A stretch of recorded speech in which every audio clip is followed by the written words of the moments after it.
Hi guys, today we will talk about how to fix or how to solve the problem of sound on Messenger app.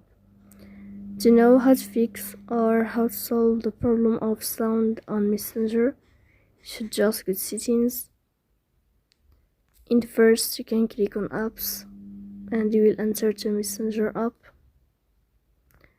Then you can click on first stop and you can click OK.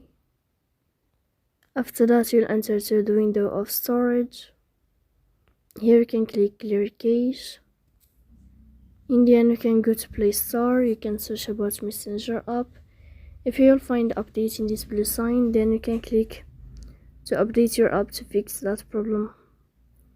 So please don't forget to support us, bell icon and subscribe.